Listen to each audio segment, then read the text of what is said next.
à tous, je suis très heureux de vous retrouver pour Intérêt Général et cette semaine je reçois Nicole Habart. Bonjour. Bonjour. Vous êtes fondatrice de l'association Liberté, au pluriel, aux joueuses. Alors quel est l'enjeu de cette association ? Eh bien, c'est une association qui a été créée en 96, et qui a vocation à s'impliquer sur l'égalité filles-garçons dans le sport, et l'égalité femmes-hommes dans le sport. Voilà. Et vous en savez quelque chose, Nicole Habart, parce que je rappelle 8 titres de championne de France en football féminin.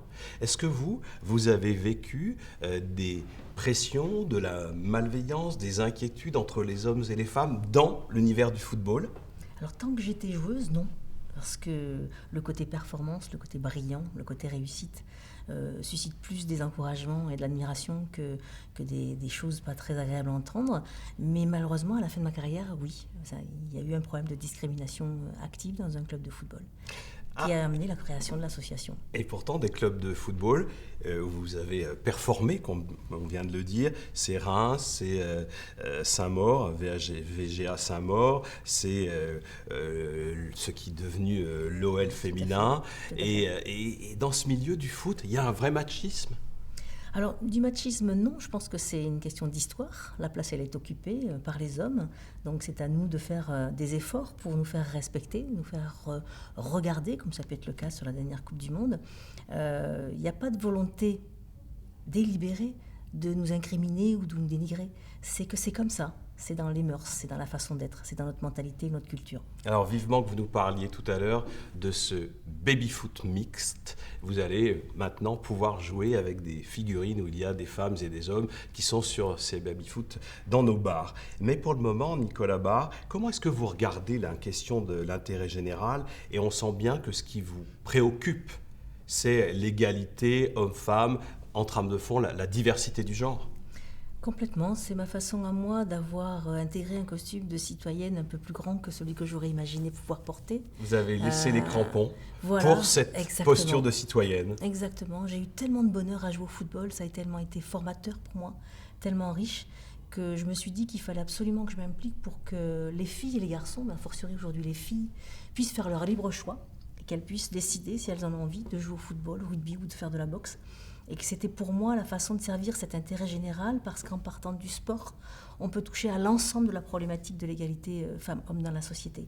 Voilà. Et c'est ce que j'ai fini par faire, au-delà de mon implication auprès des enfants, en portant un message fort auprès des entreprises qui s'impliquent énormément aujourd'hui sur cette thématique de l'égalité femmes-hommes, à la fois sur l'accès aux responsabilités ou sur l'égalité de salaire et le plafond de verre. Du sport à l'acceptation pour le plus grand nombre et dans des divers milieux, le milieu de l'entreprise, du monde économique, culturel ou artistique, de cet enjeu de l'égalité homme-femme. Et les femmes, les filles ont brillé dans cette Coupe du Monde que nous avons vécue cet été. Alors là, c'était un événement assez exceptionnel pour moi parce que, bon voilà, vous avez donné mon palmarès, mais moi je suis une invisible. Il s'est passé quelque chose d'incroyable avec des stades pleins, 45 000 spectateurs pour le premier match. Hier, j'étais à Lyon, il y avait 60 000 spectateurs. Je suppose qu'on a dû faire 13 ou 15 millions de téléspectateurs. C'est ahurissant et on reconnaît là, du coup, le lien avec l'intérêt général parce que c'est pas simplement du sport, du coup.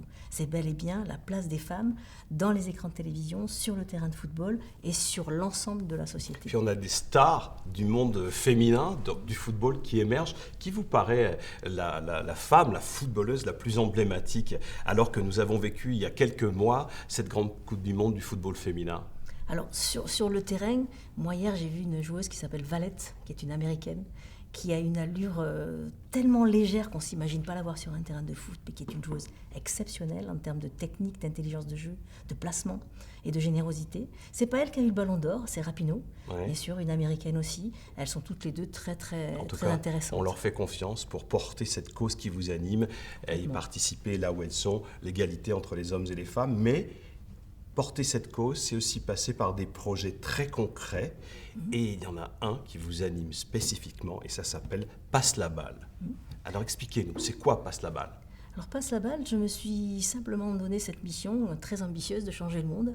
mais Rien que ça. à travers les enfants. Voilà, Ouais. je me suis dit que ceux et celles qui pouvaient changer le monde de demain, en tout cas faire accélérer le changement, Alors ça se passe comment? Vous c'était allez les dans enfants. les écoles, vous allez parler Voilà. de votre parcours de footballeuse et de cette question de l'égalité entre les hommes et les femmes du sport vers l'école, vers l'entreprise, etc. Oui, on va dans les écoles primaires et maternelles et primaires, dans les centres de loisirs aussi. On s'adresse d'abord aux adultes parce qu'on ne changera pas les enfants si on ne change pas les adultes qui sont porteurs de stéréotypes. Et ensuite, on met des situations de jeu avec les enfants, à la fois en termes d'activité, de motricité, pour que l'espace soit couvert autant par les filles que par les garçons. Deux, on les fait verbaliser en partant de dessins sur lesquels il y a des choses qui doivent les interpeller. Donc on fait dessiner Et le dessiner. foot et puis on voit qu'il n'y a que des garçons. Voilà, par exemple, on voit aussi que les dessins des petites filles sont tout petits et que ceux des garçons sont grands et que ça correspond à l'espace qu'elles occupent dans la cour de récréation ou dans l'espace jouet. Est-ce que vous les faites jouer au football ensemble dans les cours de récréation, les garçons et les filles, pour qu'ils se passent la balle entre petits garçons et petites filles et que ça mobilise leur devenir? Alors entre 4 et 6 ans, on ne peut pas vraiment dire qu'on joue au foot, mais en On tout se passe cas, des balles, quoi. tous les jeux qui sont mis en place, les jeux de motricité, sont faits en mixité. Voilà, pour que les petites filles s'autorisent à prendre plus de place et pour que les petits garçons se rendent compte qu'ils doivent le partager. Que les petites filles s'autorisent à pousser le ballon avec le pied aussi. Exactement. Elles ont le droit. Exactement, Elles ont le droit. puisque c'est une question d'apprentissage. Je dis souvent que dans le ventre de maman, le petit garçon, il ne sait pas jouer au foot. C'est de l'acquis. Et pour sensibiliser et lutter contre ces stéréotypes, vous allez aussi dans des grandes entreprises. Vous parlez souvent du programme F chez Danone ou d'implications que vous avez chez Areva, mais aussi, ça peut être des associations, vous, qui nous regardez sur tous les territoires de France, où Nicolas Barre peut intervenir pour porter cette question d'égalité des sexes dans le sport et dans la vie de tous les jours. Exactement. Je pars simplement de ce que je suis.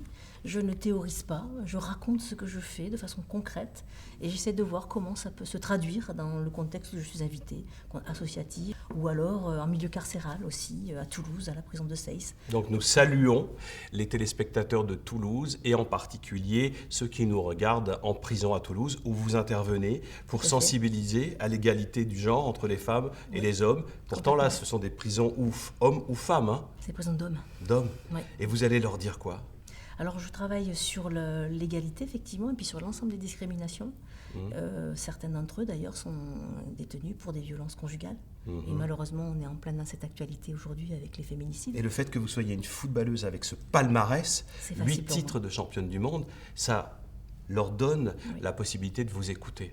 Oui, parce que du coup, je passe pas pour être l'universitaire diplômé ou la personne qui a écrit un livre. La Je suis- sociologue qui a fait un Voilà, livre sur le je rapport suis juste d'égalité une des genres. footballeuse. Voilà, et je rentre avec le football déjà. Je commence déjà par le football.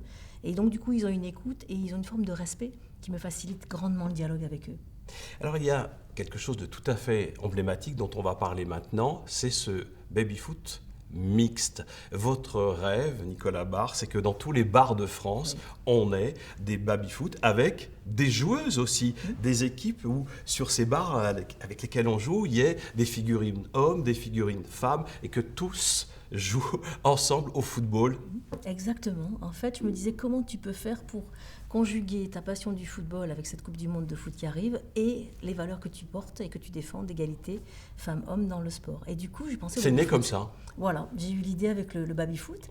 J'ai rencontré l'entreprise Bonzini qui existe depuis 90 ans. Alors ce sont des fabricants Français, du baby-foot et ils sont en France, leader en mondial. parisienne, parisienne, à Bagnolet. À Bagnolet, absolument. Et je suis allée les rencontrer, je leur ai dit, écoutez, est-ce qu'on pourrait fabriquer la figurine footballeuse fille pour cette Coupe du Monde? Et Ingrid Bergaglia m'a dit, banco, on y va. Et ça a été fait. Alors on vous montre ces figurines féminines qui dorénavant sont dans les baby-foot.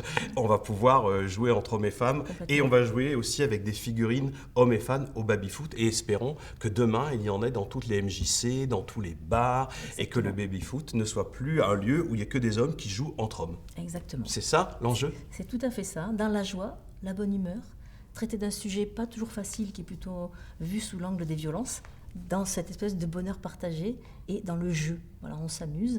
Et puis c'est un baby-foot où il y a donc une alternance de filles et de garçons. Et on aurait pu faire que filles, mais ça ne m'intéressait pas parce que ça ne correspondait pas à mes valeurs. Vous vouliez la mixité. Exactement. Et lorsque vous abordez le jeu, et peut-être pour terminer, Nicolas Barre, comment vous voulez faire entrer cette question de la mixité, de la diversité entre les hommes et les femmes dans un grand événement sportif comme la Coupe du Monde? Alors, moi, je l'ai porté partout en France. Comme les Jeux Olympiques, comment vous voulez faire rentrer cette question de l'égalité entre les femmes et les hommes dans les futurs Jeux Olympiques? Alors, dans les Jeux Olympiques, il y a le football, voilà, masculin et féminin. Enfin, il faut se qualifier, mais a priori, on aura de toute façon du football, il y aura un tournoi. Et l'idée, c'est de toujours promener le baby-foot et de l'amener, lui, à la rencontre du public. Pas attendre que ce soit lui qui vienne dans un lieu précis, pour faire jouer tout le monde et pour faire en sorte que chacun s'approprie l'événement. Et en sachant qu'il y a des Jeux Olympiques qui se dérouleront dans certains endroits.